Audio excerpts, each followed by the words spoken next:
much for having this conversation with me. How are you doing? Doing pretty good. Yeah, just while we're making sure everything is broadcasting, you said you went to the ASEC conference recently. Did I say that right? Yes. Yeah, it was last week. And my colleague and I facilitated a 2 day workshop training called a SAR, and then that went into the rest of the conference. So it was really, really fun and stimulating and exhausting, but it was such a pleasure to see my friends and colleagues that I haven't seen in a while. And it was local, it was in St. Louis, so I didn't have to worry about travel and all these other things. I could just go home and go to the conference and come back. So it was Oh, right. nice. I remember us talking about that because I was in St. Louis at the same time visiting family. Right, Didn't yeah. get to see you, unfortunately, but I guess yeah. No, it completely Um, slipped my mind. uh, so I'm Asa Henderson. I'm the content director here at Academy of Therapy Wisdom, and we are starting this series of conversations with some of our faculty because I, as the content director, get the privilege of sitting in our tiny little studio in Boulder, Colorado, and listening to hours and hours of really interesting teachings from all of our faculty. And Rafaella is came in the past year and taught an amazing course on desire discrepancy, and really wanted to bring her on and kind of share some of her ideas with our broader audience here on our social media channels. So let me just introduce Rafaella. She is Rafaella Smith Fiallo is a licensed clinical social worker, certified sexuality educator, and certified trauma therapist. She is the founder of Healing Exchange LLC, a multi-state education and mental health private practice committed to providing sex positive, trauma informed, pleasure centered, and inclusive education, therapy, and professional development. She has also co founded Afrosexology, a sex education business centering the pleasure, empowerment, and liberation of Black people. Rafaella is an international educator, consultant, and author who has been featured in media outlets such as the New York Times, the Washington Post, HuffPost, Teen Vogue, Five Magazine, and Broadly. Rafaella has two mottos that drive her practice and personal life. You deserve peace and pleasure in all of your relationships, especially the one with yourself. And if you want things to be different, you have to do things differently. With that said, she is committed to engaging in creating radical change and community liberation through centering pleasure politics. That all sounds amazing. Um, Wow. Thank you. and we recorded your course, which is a tiny slice of that on desire discrepancy. Can you say a Hmm. little bit about what desire discrepancy is, and like how often does this come up? Is this something you see a lot in your practice? Yeah. How many couples experience this issue? Yeah. So just very direct and short way is to say when there's a discrepancy or difference in the way that folks in a relationship are experiencing sexual desire within the relationship. So typically we see that as one person wants more sex more frequently, and it differs from the frequency that the other partner may be experiencing. And it comes up all the time. I would venture to say that every single relationship experiences desire discrepancy. And I think it can,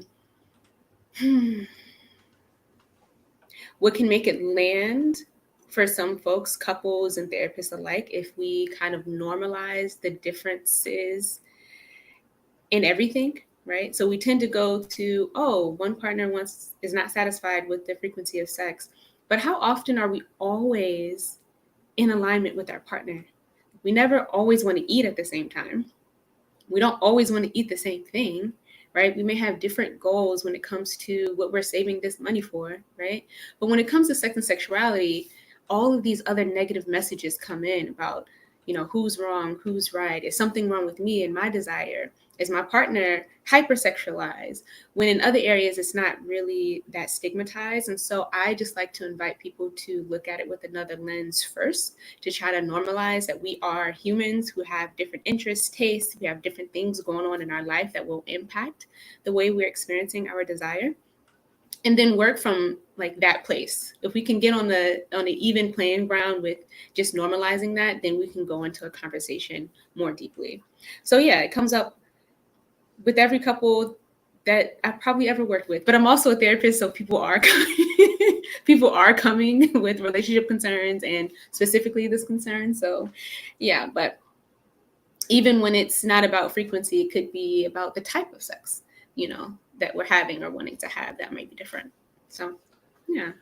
Well, luckily, our audience are mostly therapists as well, and so they're also having people come to them with various different issues. But if they're Yeah. couples therapists, then certainly, I imagine they're seeing this issue in their office. Um, but if they're not couples therapists or they're not sex therapists, is this still relevant to therapists who don't work with couples? Absolutely, because we work with individuals. And so, we're not in these little bubbles of one concern. And so, even if you're working with someone and they're not immediately talking about their sexual concerns or their relationship issues, if you work with them long enough, it might come up, right? And so, just being able to hold space with the client while they're navigating these different things is always going to be really helpful. And when do you think a therapist should bring up sex with their clients, or should they Session wait for number the one. client to bring it up and Bring it hope up that they don't? immediately. Bring it up immediately. Okay, not immediately, but definitely within that first session. Actually, when you're doing your consultation, being able to, okay, actually, so here are the 3 places you want to bring it up. On your site or whatever your profile is, just indicating that you are sex positive or you're comfortable addressing sexual issues in your consultation, so that way your client knows, like, okay, this is a space where if I have any questions and concerns, my therapist feels comfortable talking about it. And then when you're doing your intake assessment, so in your first session or however long it takes you for you to do your assessment, make sure you're weaving in questions about sexual experiences, sexual identity, sexual concerns.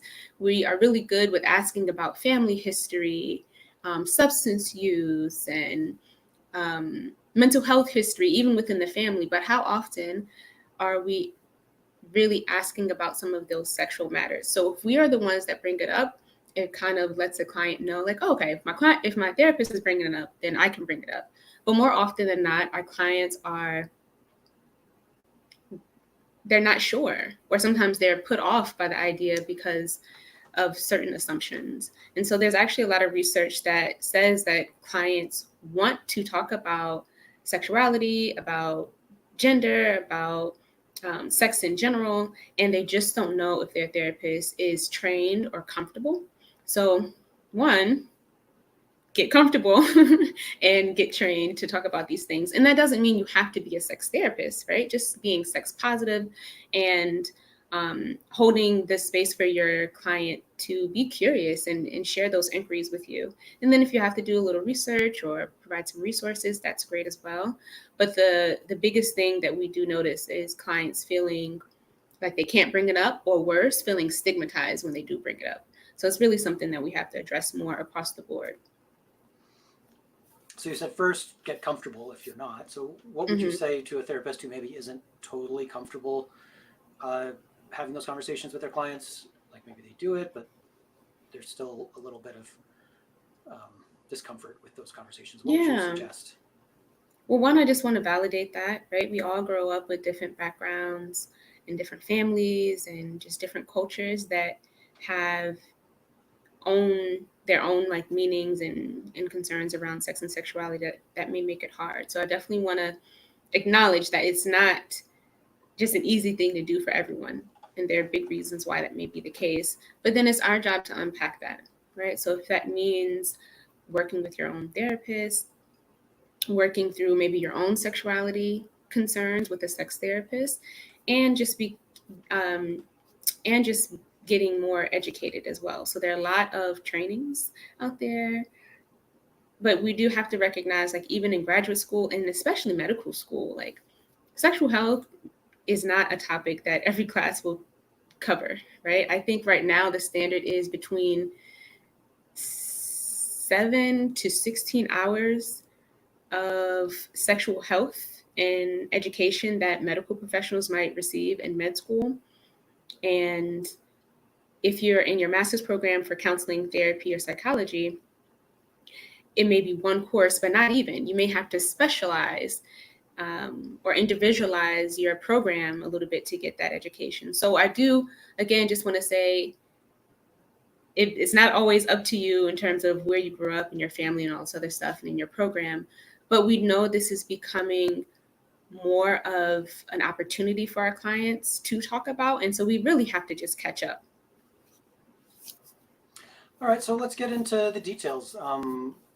What would you say are some of the most common causes of desire discrepancy in couples? Mm. The top one, and you probably can guess this, is a lack of communication, right? um, so often there's just so much that is not being said within our relationships, and we know this to be true even outside of sexual concerns.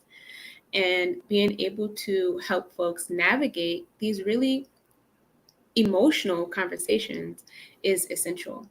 I think the other thing that comes up the most after communication is education, right?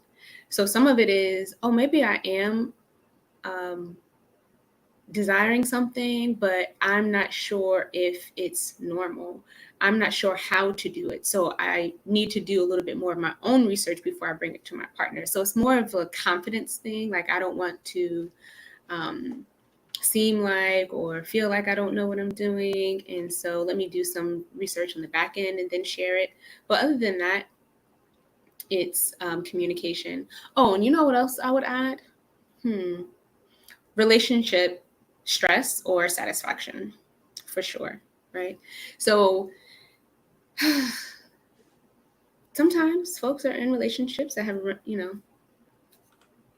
the course has been completed. They may be really in conflict with one another. And so when those things occur, I try to also normalize, like, it makes sense that you're not feeling too hot for your partner if you are in disconnection, if you are fighting, if there's a lot of conflict happening. If anything, that is a great way that your body is protecting you, right? From potential like body and self-betrayal. Why would we put ourselves in a situation where we're not feeling all the way safe and connected with our partner? So, three things. Miscommunication, lack of communication, miss or lack of education, and relationship satisfaction.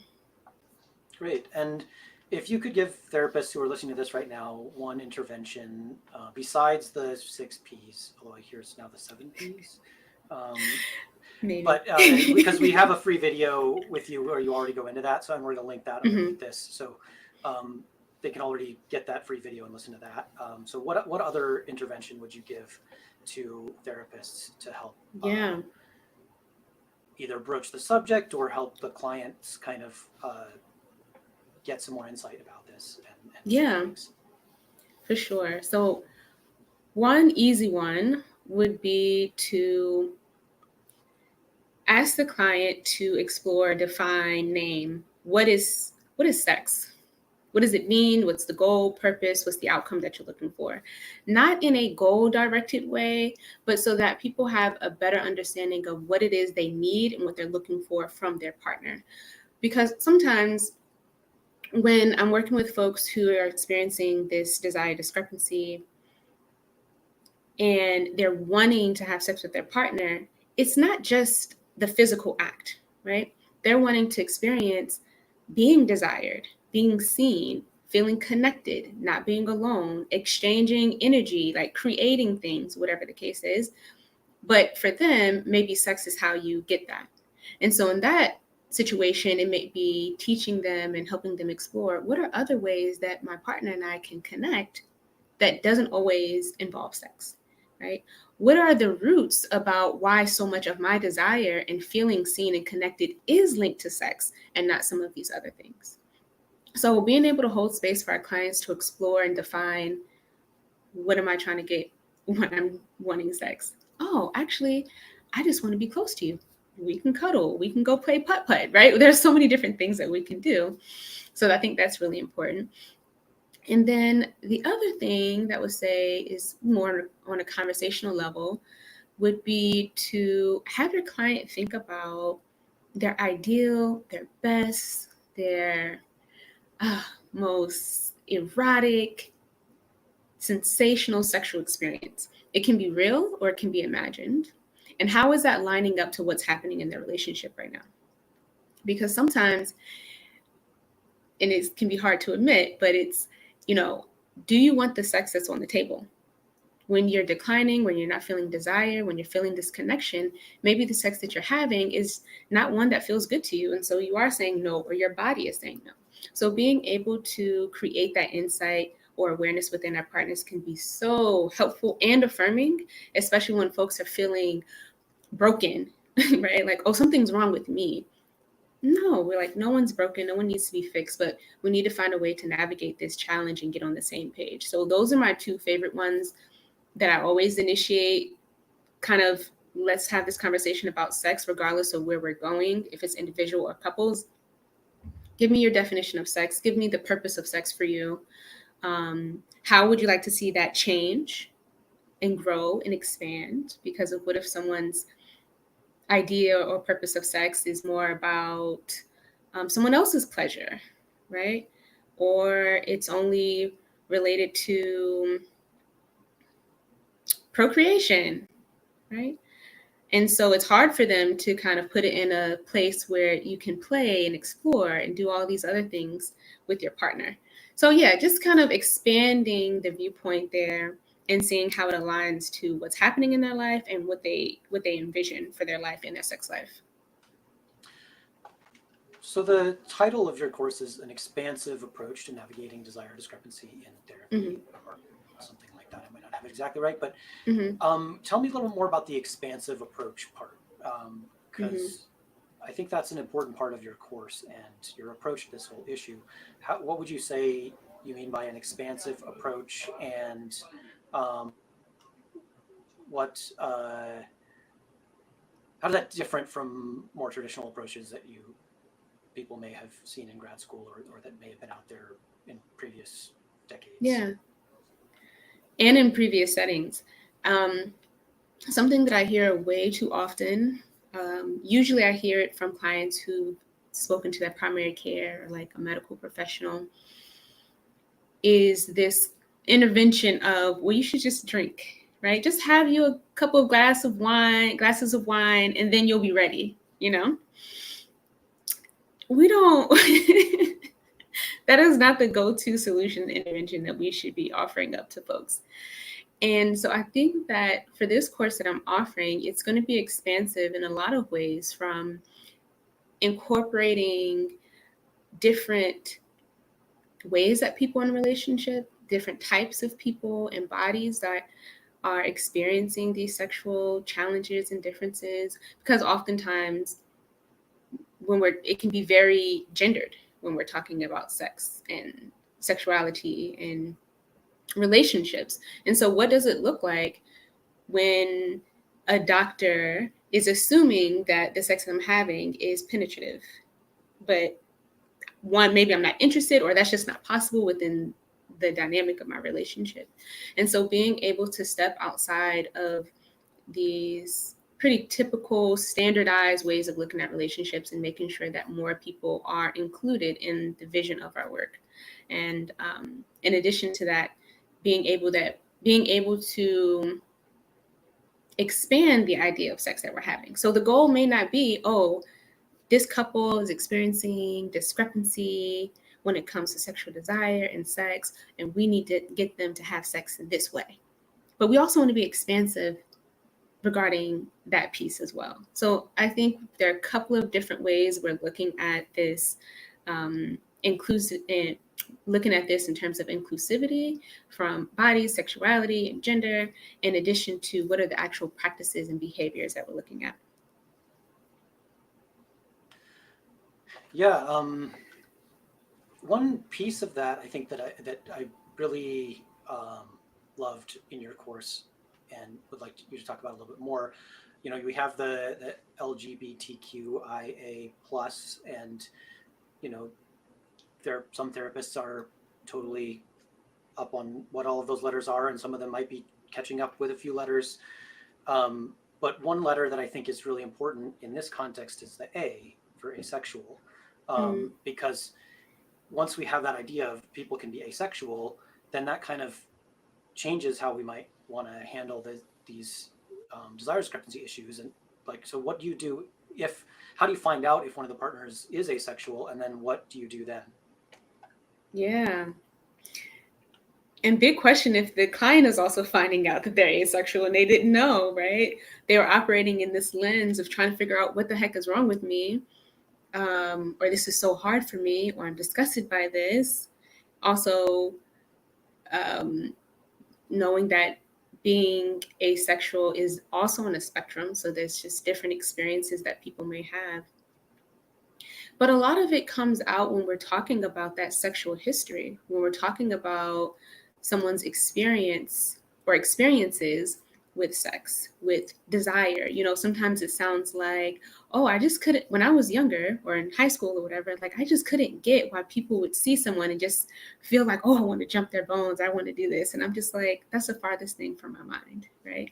So being able to pick up on some of these cues and validate it can be just so affirming and eye opening for folks who have felt really stuck and challenged and wrong or broken again because of the challenges that they were having with sexual desire, and even arousal in relationships, or specifically with the relationship that they're presenting with.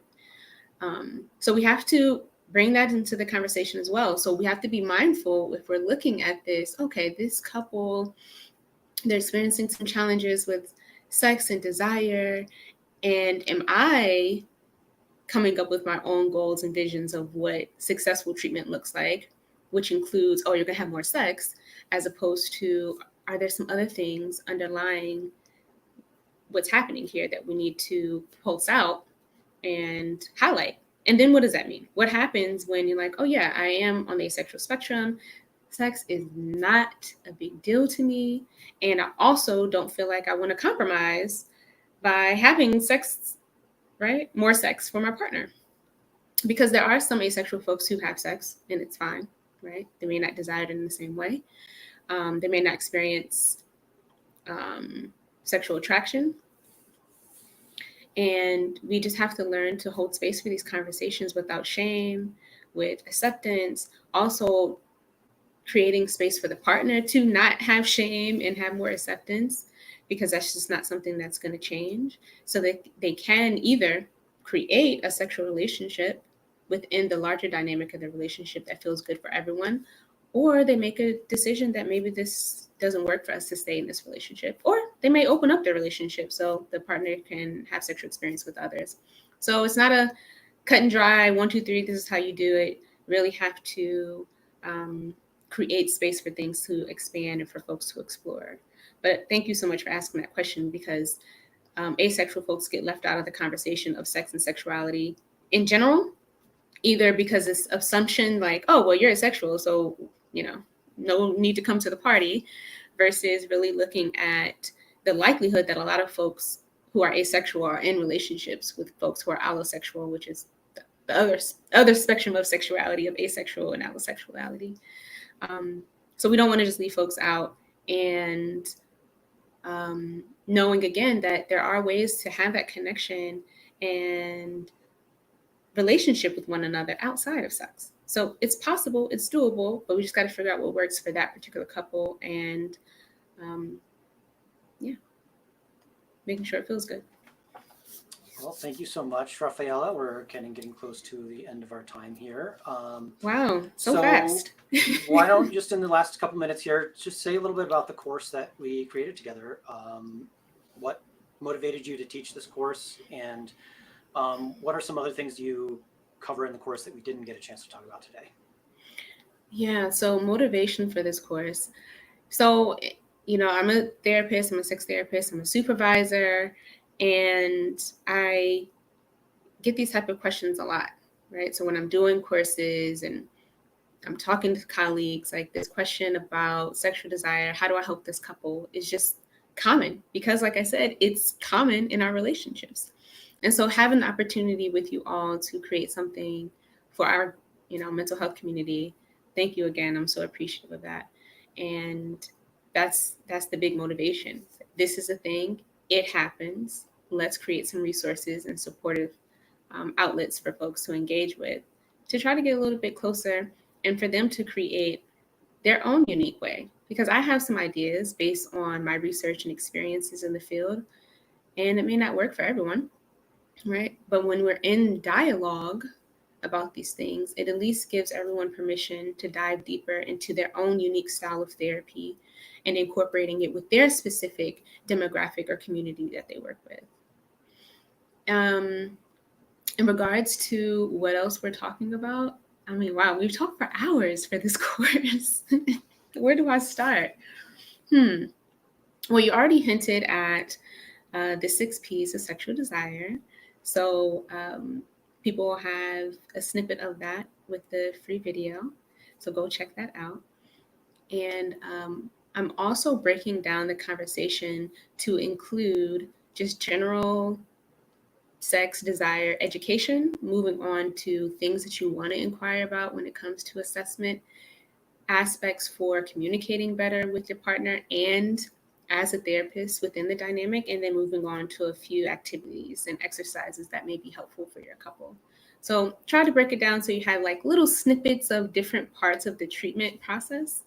And yeah, I can't give it all away. Well, yeah, we only have 2 minutes left, and your course is longer than that. So, if anybody watching this is interested in checking out her course, we'll put a link under this for her free video where you'll learn more about the 6 Ps and just get a little bit more of Rafaella. And then if you sign up to watch that video, you'll get more information about the course and you can explore it from there. So thank you so much, Rafaella, for coming on with me and having this conversation. So glad we got to reconnect and have this time together. Yes, thank you so much for having me. It's a pleasure.